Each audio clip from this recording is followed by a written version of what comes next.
Tiempos difíciles para la economía mexicana, recortes presupuestales ya anunciados, elevación de las tasas de interés, despidos en Pemex, la principal empresa petrolera. Y la pregunta es cómo todo esto va a afectar, va a impactar a lo que a usted más le interesa, que es en el crecimiento. De qué manera esto se va a reflejar en el desarrollo y el crecimiento del país. Soy José Buendía, gracias por estar con nosotros en este programa en el que todas las ideas se pueden cuestionar siempre que se debatan. Vamos a ver algunos datos y vamos a venir aquí a nuestro foro después de tratar de contextualizar el debate para hablar con dos especialistas, con dos perspectivas, con dos puntos de vista desde la especialidad, desde la economía, para conocer qué es lo que nos depara y cómo tratar de ir limpiando un poco de incertidumbre esta pregunta que no es nueva, nos la venimos haciendo hace casi 3 décadas y es cómo crecer, y en este caso incluso a pesar de los difíciles tiempos para la economía mexicana. La incertidumbre marca el futuro inmediato de la economía mexicana por la volatilidad del mercado internacional y la batería de acciones de política económica que anunció el gobierno federal y el Banco de México para hacer frente a la caída de los ingresos de la hacienda pública por el derrumbe de los precios del petróleo. De las medidas destaca el recorte de 132,000 millones de pesos, unos 100,000 millones de Pemex y el resto de gasto corriente, así como el aumento de las tasas de interés en proporción mayor a la esperada, para convencer a los inversionistas de permanecer y traer sus recursos ante la reconfiguración de los portafolios de los países emergentes. Este año los ingresos presupuestarios están prácticamente cubiertos, pero en 2017 no habrá coberturas y se advierte de nuevos recortes por tercer año consecutivo. Aunque el mercado recibió bien las medidas, estas son recesivas en un país cuyo talón de Aquiles es no creer lo suficiente. El recorte puede servir para dosificar la contracción del gasto público y evitar que sea abrupta, cerca de la elección presidencial, pero el parón a la economía también implica riesgos políticos y afecta el motor de la demanda interna. Hay control sobre las variables macroeconómicas, pero la incertidumbre por el bajo crecimiento se puede controlar. Posiciones. El secretario de Hacienda, Luis Videgaray, dijo al anunciar el recorte que este viene del exterior, no lo determina México. Lo que sí determinamos las autoridades es cómo respondemos y lo mejor es ofrecer una respuesta coordinada e integral, usar toda la gama de instrumentos y eso es lo que estamos haciendo, la Secretaría de Hacienda y el Banco de México, y es lo que vamos a seguir haciendo, expuso. La volatilidad financiera internacional ha provocado pérdida de 1/4 del valor del peso frente al dólar en el último año y la merma de 26,000 millones de dólares en la Reserva Internacional de Divisas. El Grupo Financiero Santander redujo de 3 a 2.5% su previsión de crecimiento para 2016, como consecuencia del efecto combinado de un menor dinamismo en Estados Unidos y de las medidas de disminución de gasto público y aumento de tasas de interés. Mientras tanto, Banamex sostuvo que el recorte al presupuesto implica riesgos a la baja sobre la actividad económica. Hacienda anunció a principios de 2016 una reducción de 25,000 plazas de trabajadores de Pemex bajo el régimen de honorarios. De esa cantidad, 10,000 serán despedidos de Pemex y los otros 15,000 del gobierno federal. Excelsior Televisión. Arrancamos con opiniones encontradas. Muchas gracias por estar con nosotros. Vamos a entrarle, arrancando esta semana, el lunes, vamos a entrarle a un tema que siempre es duro, espinoso, tiene ahí su carga y sobre todo cuando hay que analizar malas noticias como los recortes o noticias fuertes, los tiempos difíciles de la economía mexicana, recortes presupuestales, elevación de las tasas. Vamos a tratar de analizar y de contrastar puntos de vista sobre a dónde nos llevan las medidas que anunció la semana pasada el Banco de México y la Secretaría de Hacienda para, como dijeron ellos, tratar de prevenir o atemperar la volatilidad de los mercados financieros internacionales. Y para entrarle al tema, me da mucho gusto que esté con nosotros Enrique Cárdenas, director de la Fundación Espinosa Iglesias. Enrique. Mucho gusto. Un placer tenerte como siempre. Y Gerardo Esquivel, un placer. Profesor, investigador de la UNAM y del Colmex. Gracias por la invitación, buenas noches. Economista crítico, además. Eso dicen. Eso dicen. Yo digo que soy muy objetivo, muy balanceado, pero hay gente que no me gusta. Realista, yo diría. Sí, la verdad es que no es fácil ahí, siempre la geometría se puede mover. Nunca es fija. Así es. Pues arranquemos si quieres, Enrique. Hacienda la semana pasada mete una batería de nuevas medidas para enfrentar la volatilidad internacional. Dicen que todo viene de fuera, que el país solamente está reaccionando, pero que estas son las respuestas adecuadas. Elevar las tasas, reducir, una reducción presupuestal, 132,000 millones, 100 de Pemex, 32 de gasto corriente. Y la pregunta obligada con la que no hay manera de no arrancar es: ¿y cómo afecta esto el crecimiento, Enrique? Pues mira, yo en ese sentido no me parece que vaya a pegarle demasiado al crecimiento económico, no va a ser muy bueno de todas maneras, sino que más bien es un mensaje a los mercados, a la volatilidad y sobre todo a que pues hay una cierta decisión, una decisión importante del gobierno de mantener la estabilidad. En términos de crecimiento no veo mucho porque los 100,000 millones de Pemex, mucho se va a ir a inversión, la inversión de Pemex es mucho importaciones, entonces eso, su derrama no va a ser de inmediato. En todo caso, a mediano y largo plazo pudiera tener un impacto, pero en el corto plazo es difícil. Y en la parte del gasto público, 32,000 millones, bueno, sí son, ¿no? Pero estás hablando ya de un porcentaje muy chiquitito del gasto y del es PIB. Como 0.2, 0.3 del PIB. Si acaso, ¿no? Y quizás es mucho más, por eso pienso que es más bien una señal, no sé, una señal a los mercados de que hay decisión para generar estabilidad y lo mismo la tasa de interés. La tasa de interés de 50 puntos base me parece que también es un mensaje en ese sentido, en el mismo sentido. Cambiar las reglas del juego de Banco de México de los últimos años también quizás es otra señal, en donde podríamos comentarla más adelante, pero porque ya es otra cosa, ¿no? Ya el cambio en sí, es decir, el cambio en la política de cómo hace las cosas. Me parece que ese es otro tema que valdría la pena discutir. Ahora, si estás de acuerdo con lo que dice Enrique respecto al mensaje a los mercados, una cosa que llama la atención, Gerardo, es que incluso en las instituciones financieras el incremento de la tasa hasta 0.75 sorprendió. Fue más allá de lo que incluso estaban considerando. Bueno, sorprendió para empezar por el momento, porque la Junta de Gobierno del Banco de México tiene fechas preestablecidas, anunciadas públicamente de cuándo se reúne y cuándo toma una decisión al respecto. Esta decisión fue una reunión extraordinaria de la Junta de Gobierno y en ese sentido fue completamente atípico y sorprendió al mercado, en efecto, que era parte del objetivo, es decir, parte del objetivo era precisamente sorprender al mercado para dar una señal mucho más fuerte. Y yo ahí separaría de las tres medidas anunciadas, las separaría las de política fiscal, que es la del recorte del gasto, que ahorita si quieres lo comentamos, y la parte monetaria, la tasa de interés y el cambio en el mecanismo de venta de dólares. Esos dos mecanismos, el de la tasa de interés y el de la venta de dólares, tenía como objetivo fundamental anclar el tipo de cambio. Si el tipo de cambio había estado subiendo mucho en las últimas semanas, estaba generando gran expectativa, incertidumbre, en fin, y el Banco Central y Hacienda consideran, y yo en eso estoy de acuerdo, que quizás se había ido demasiado alto y que necesitaba de alguna manera dar una señal de que querían anclarlo en algún punto, y es lo que están haciendo. Hasta ahora han sido relativamente exitosos, lograron bajarlo un poco. Hay gente que está muy nerviosa porque piensa que este mecanismo de intervención discrecional del Banco de México, que básicamente lo que está diciendo es: ya no vamos a vender con subastas, con montos ya no vamos a preestables. anunciar cuándo y cómo. Ya no vamos a anunciar cuándo y cómo. Eso es muy importante, si no vamos a intervenir discrecionalmente. Mucha gente piensa que eso puede dar lugar a un exceso en la intervención del Banco Central. Es posible, pero también es cierto que el otro mecanismo ya no estaba funcionando. Entonces, ese mecanismo, esas dos decisiones creo que fueron acertadas en términos de buscar anclar el tipo de cambio. La otra decisión, la parte del fiscal, el objetivo era más bien dar una señal a los mercados de decir: no solo estamos haciendo esto, sino que estamos preocupados por el balance fiscal del gobierno y vamos a hacer este ajuste inevitable, casi yo diría, por la caída en los precios del petróleo y por lo tanto la caída en los ingresos del gobierno, aunque yo soy un crítico en ese sentido de cómo se dio el recorte del gasto, es decir, la composición de la reducción, y yo sí creo que le va a pegar un poco más al crecimiento de lo que sugiere Enrique. Digamos, a lo mejor no tanto, pero es un recorte no trivial, es 0.7% del PIB. Del PIB, así es. Entonces, pues no de ahí trivial. saqué yo la proporción de los 32 millones. Pues a ver, coinciden, sí es una señal a los mercados, pero digamos que si es una sobreseñal o el momento o la sorpresa que se escoge, Enrique, la pregunta que todos nos hacemos también es: pues, ¿qué estaban viendo?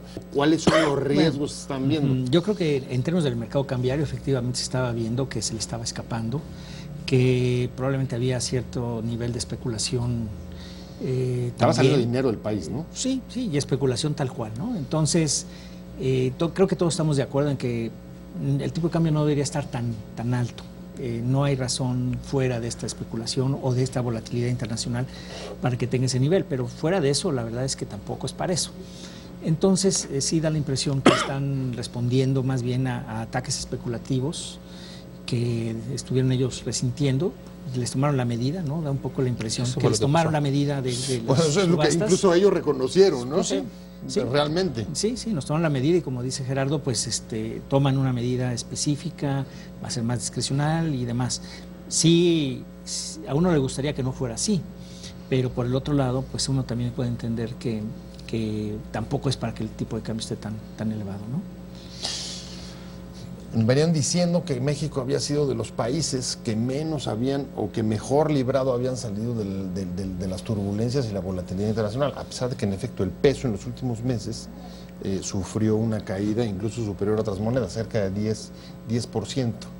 ¿Es solamente un asunto especulativo o qué están viendo, digamos, en un contexto más global de la recomposición de los portafolios, si es que esto está sucediendo de los mercados emergentes?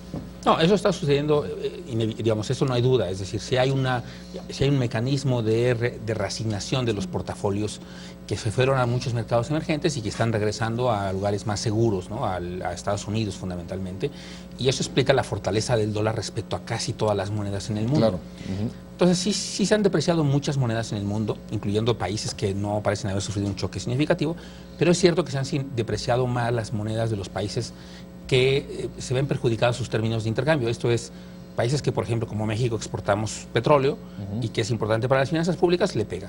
Países que exportaban otros commodities y que cayó su precio, todas materias primas, cayó su precio, también cayó la moneda, ¿no? Es el caso de países de Sudamérica.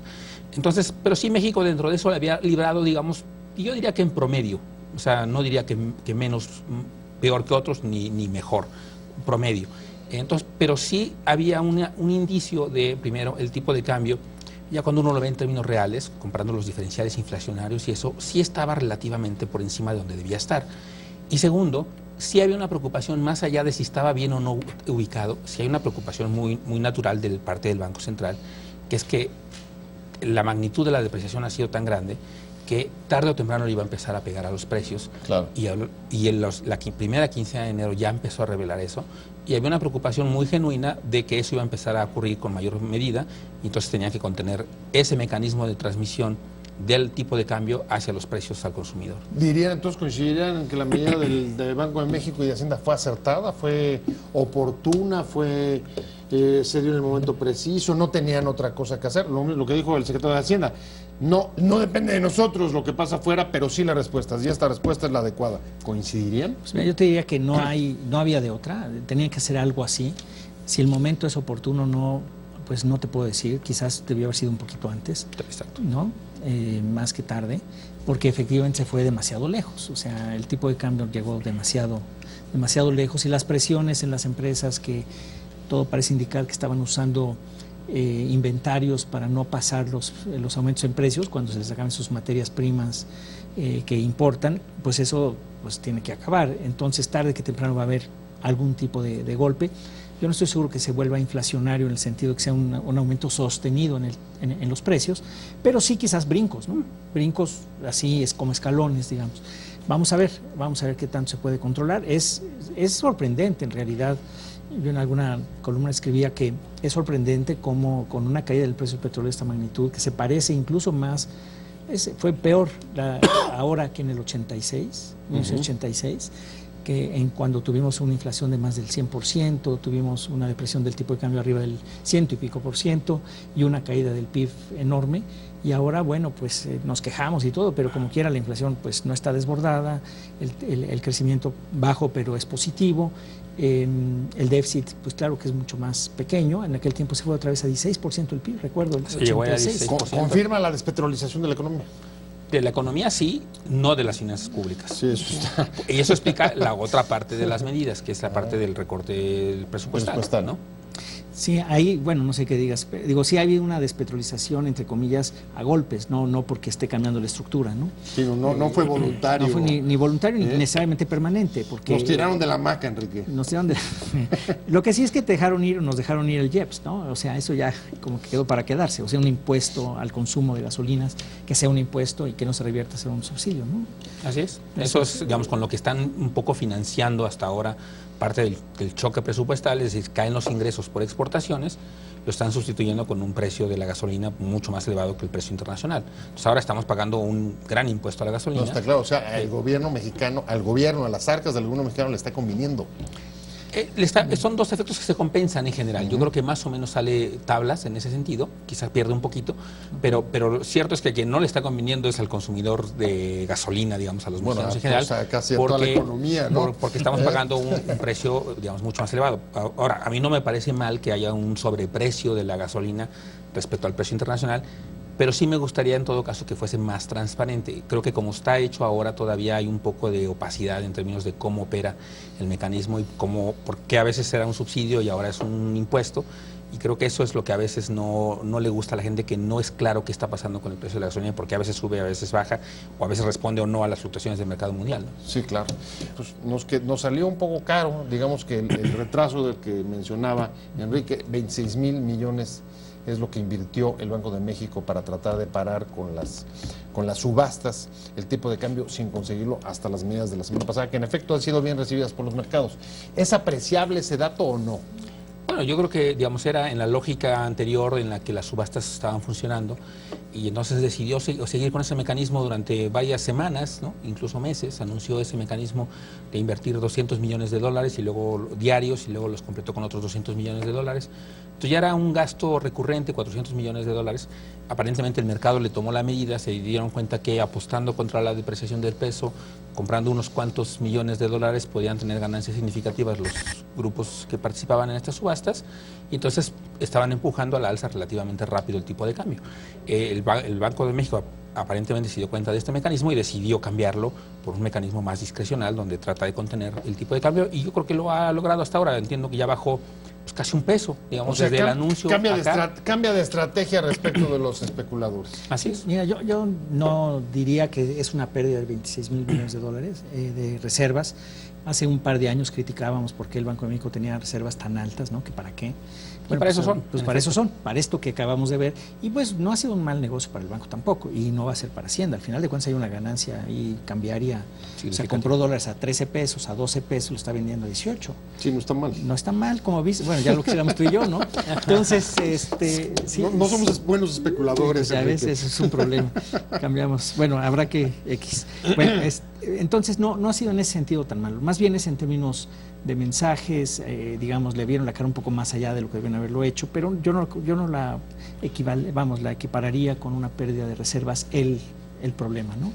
Ahora está el otro tema, y el otro tema es el tema presupuestal. Para este año más o menos está cubierto con los ingresos del país, sobre todo con las coberturas. Creo que el faltante por ahí, he oído algunos comentarios sobre 20 mil, 25 mil, hasta 30 mil, que se compensaría con la reducción del gasto público que ya se incluye en los 132. Pero para 2017 no es así. Para 2017 parece que el asunto ni hay coberturas, ni hay la perspectiva de que el precio del petróleo suba. Entonces, cuando tomas una decisión como esta, pues me imagino que tendrá que estar encadenado con lo que pueda suceder en 2017. ¿Es coherente? Bueno, esa es la lógica. La lógica es que en el 2017 tiene que haber un ajuste inevitablemente. Entonces, por eso le llaman un ajuste preventivo. Aparentemente no era necesario en sentido estricto porque estaba, en principio, cubierto con los instrumentos cambiarios que protegen el precio del petróleo para las finanzas públicas. Pero hacia el año que entra, pues no hay manera de cubrirse a un nivel tan alto como el que tenemos ahora. La cobertura está a $49 por barril. El barril de petróleo está cerca de los $30, 30 y tantos dólares. Lo más que podrá cubrirse serán, ¿qué te gusta? $35 por barril. En una buena situación es 35 menos lo que pasa por la propia cobertura, vas a tener un precio de $28, $29, $30, digamos. Es decir, sí es una caída significativa para el gobierno en el 2017, que tendrá que ajustar su gasto en ese momento. Lo están ajustando ahora para que el cambio no sea tan drástico de 2016 a 2017. Ahora, aparte de este ajuste de ahora, lo importante ahí me parece es si efectivamente se va a dar el ajuste. Porque el año pasado, y eso es importante tenerlo presente, el año pasado, de nuevo, igual se anunció un recorte también 130 por ahí. parecido al de esta magnitud. Así es. En términos de magnitud. Cuando uno ve lo que pasó al final del año, uno encuentra que de hecho el gasto subió por encima de eso. Es decir, recortaron. O sea, no solo no hubo recortes, sino un incremento en el gasto. Y eso explica en parte el aumento en las necesidades de financiamiento al gobierno, que a mucha gente le llama la atención y que mucha gente está muy preocupada porque en efecto en estos últimos 3 años la deuda del gobierno ha crecido en casi 10 puntos porcentuales del PIB. Entonces es importante que si se anuncia el gasto, pues se ejecute, se respete el recorte, y habrá que ver qué pasa porque, insisto, el año pasado fue igual, pero no se respetó. Hubo un aumento en el gasto que se tradujo entonces eventualmente en una mayor deuda. Hay una idea ahí, Enrique, que me llama mucho la atención, está circulando, se corre por varios lados, y es, sí, en efecto, bueno, además lo dijo el secretario de Hacienda, este es un ajuste, un recorte preventivo. Pero preventivo, no solamente en el sentido de anticipar posibles efectos, sino tratar de ir graduando, no sé, Gerardo no lo dijo así, pero yo lo voy a decir así, ir graduando para que a medida que se aproxime la elección presidencial, es decir, sigue, digamos, habiendo criterios más bien políticos. ¿Cómo ves tú? Pues, ¿Coincides, no coincides? No del todo, otra vez, porque digo, ciertamente los tiempos políticos van a influir en ese sentido. Si quizás estuviéramos en el primer año de gobierno sería distinto, pero es un hecho, como dice Gerardo, que pues y tú mismo lo comentabas, las coberturas no van a dar. No. El 2017 va a ser difícil, el nivel de endeudamiento está creciendo y ahora si se destapa la deuda no registrada en los estados, que parece que está por ahí, pues quién sabe cuánto más va a ahorrar, va a aumentar. Entonces sí es un tema que preocupa, y yo creo que esa es la prevención que está haciendo la Secretaría de Hacienda, y pues yo la verdad lo veo razonable, porque si no, sí va a ser un golpe mucho más severo. Ahora, como dices, Gerardo, pues o hay un corte de veras o de nada sirve, porque es puro wiri wiri piricuiri, ¿no? Al final de cuentas. Sí, pues. O sea, si no bajas el gasto. El año pasado fue peor que wiri wiri, ¿no? Porque acabaron pagando las canciones más caras. Ahora, si hay una lógica, ahí sí puede haber una lógica política en el anunciar un ajuste y no hacerlo, porque, sí, claro. Porque cuando tú anuncias el ajuste, tú dices, por ejemplo, como ocurrió ahora, voy a dejar de gastar en tal programa o en tal otro programa que había aprobado el Congreso. Quitan esos recursos para esos programas, los cancelan, los eliminan, programas tan importantes como la línea A del metro, por ejemplo, Chalco-La Paz, que costaba 2.500 millones de pesos, pues de un plumazo Hacienda decidió cancelarlo, a pesar de que iba a beneficiar a muchos cientos de miles de mexiquenses. Y entonces después puede gastar con mayor discreción, porque el aumento en el gasto que hizo la Secretaría de Hacienda el año pasado pues es mucho más discrecional. Ya no tiene que apegarse a la estructura programática aprobada por el Congreso, entonces tiene un cierto margen de maniobra, mucho más laxitud en ese sentido. Entonces, eso es lo que creo que es preocupante, que a mí, una parte que no me gustó de lo que pasó el año pasado, que creo que es criticable, es que se anunció el recorte, generó ciertas expectativas a la baja del crecimiento como ahora la está generando, y eventualmente no se materializó, y en cambio sí hubo una recomposición del gasto público, cancelando programas aprobados por el Congreso y ejerciendo recursos en programas que no estaban necesariamente autorizados por el Congreso, pero que a lo mejor al gobierno, en su lógica de otro tipo, puede serle de utilidad. O sea, para decirlo con claridad, pues son movimientos que a la postre acaban generando espacios de opacidad. Si no opacidad, al menos sí discrecionalidad, y que no corresponden a lo que estaba originalmente autorizado por el Congreso. Y creo que eso, digamos, proyectos tan relevantes como el del metro, a mí me preocupa una cosa como esa, que se cancelan y luego no me gustaría que después Hacienda gaste 2.500 millones de pesos en otras actividades, en otro rubro, y canceló mientras tanto un programa tan importante como ese, ¿no? Y al mismo tiempo abona en la caída más drástica, histórica de la inversión en infraestructuras. Nos quedamos en las perspectivas, Enrique. ¿Cómo ves tú, digamos, sobre todo, digamos, en una perspectiva más larga? Traemos cerca de 30 años de no crecer en este país lo suficiente. O sea, no solamente, digamos, es el sexenio de Peña, no solamente son los últimos 3 años, sino lo que no hemos hecho o lo que nos ha faltado, y si ahora seguimos no haciéndolo o nos sigue faltando, hacia los próximos años en los que, además, el bono democrático, el democrático también. Ese ya se agotó, ese se lo acabó Fox. Se nos está yendo. Mira, yo te diría que si ya lo vemos así a mediano y largo plazo, quitando los próximos años que van a ser complicadones, el potencial es muy grande. O sea, yo sí soy en ese sentido más optimista, porque el potencial es grande, porque se están haciendo algunas cosas, quizás no por parte del gobierno, más bien por parte de la sociedad civil, de intentar poner un alto a los abusos, a la corrupción, que me parece a mí es indispensable para generar cualquier tipo de acuerdo indispensable que vamos a tener que tener. Por ejemplo, lo de la reforma hacendaria, si no se resuelve en algo o se ven visos de solución al tema de corrupción, a ver, digo, ¿cómo le vamos a hacer para generar una nueva reforma hacendaria? O sea, no va a haber consenso de nada. Y digo, a lo mejor lo hacen a golpes, pero va a ser a golpes. Entonces, creo que vamos a tener que empezar a transitar en términos de una mayor gobernabilidad, de preocuparnos pues, por la desigualdad, por la movilidad social, por ese es otro tipo de cosas y desde luego este tema de la corrupción que nos dé aire, porque el potencial es muy alto. Vemos varios estados que crecen al 5%, incluso al 6%. Anual durante 10 años es mucho. Sí, claro. ¿No? Aguascalientes, estados del norte del país. Ándale, y no solo del norte, del centro. El centro, sí.